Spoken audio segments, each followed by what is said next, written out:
Anadolu topraklarında yaklaşık 4000 yıl önce güçlü bir uygarlık doğmaya başladı. Bu uygarlık, Hititler olarak bilinen ve Bronz Çağı'nın en önemli imparatorluklarından birini kuracak olan halktı.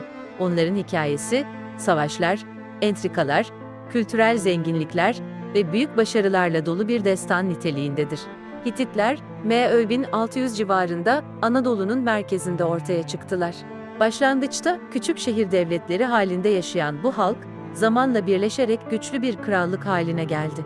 Kuşşara kentinde doğan ilk büyük Hitit kralı Anitta, çevredeki diğer şehir devletlerini ele geçirerek Hitit krallığının temellerini attı. Ancak Hitit İmparatorluğu'nun gerçek kurucusu olarak kabul edilen kral I-Hattuşili'ydi. M.Ö. 1650 civarında tahta çıkan I-Hattuşili, krallığın başkentini Hattuşa'ya taşıdı.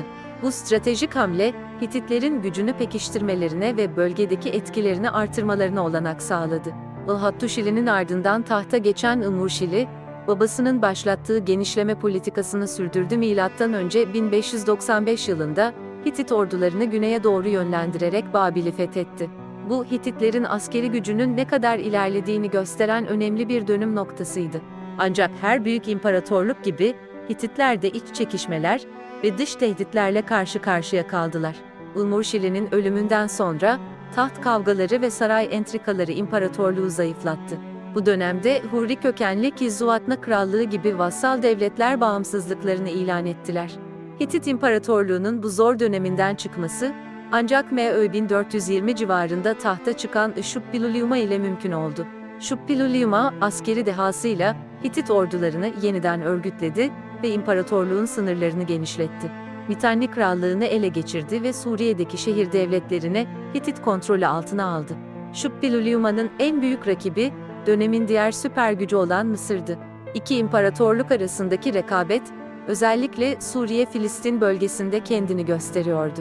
Bu rekabet, tarihte bilinen ilk uluslararası barış antlaşmasının imzalanmasına yol açacaktı. M.Ö. 1274 yılında, Hitit kralı I-Muvatalli ile Mısır firavunu I-Ramses arasında Kadeş Savaşı gerçekleşti. Bu savaş, antik dünyanın en büyük muharebelerinden biri olarak tarihe geçti.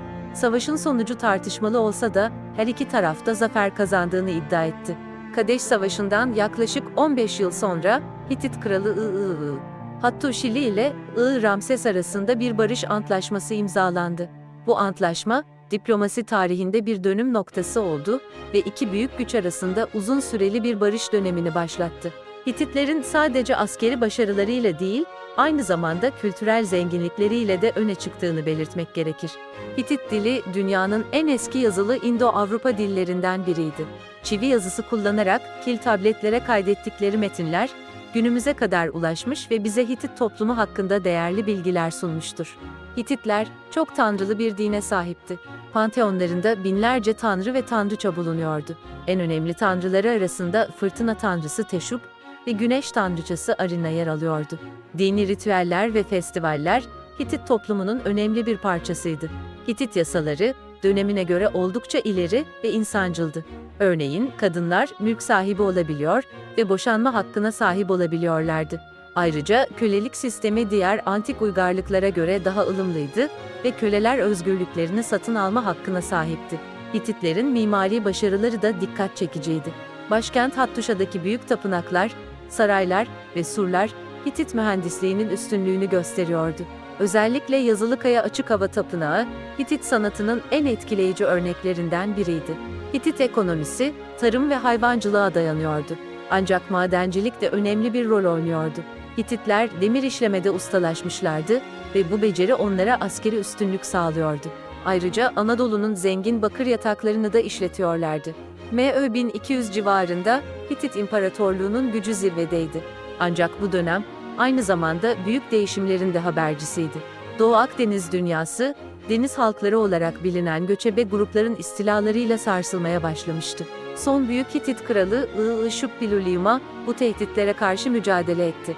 Ancak iç karışıklıklar, kuraklık ve ardı arkası kesilmeyen saldırılar imparatorluğu zayıflattı. M.Ö. 1180 civarında Hattuşa büyük bir yangınla tahrip edildi ve terk edildi. Hitit İmparatorluğu'nun çöküşü, Bronz Çağı'nın sonunu işaret ediyordu. Ancak Hitit kültürü tamamen yok olmadı.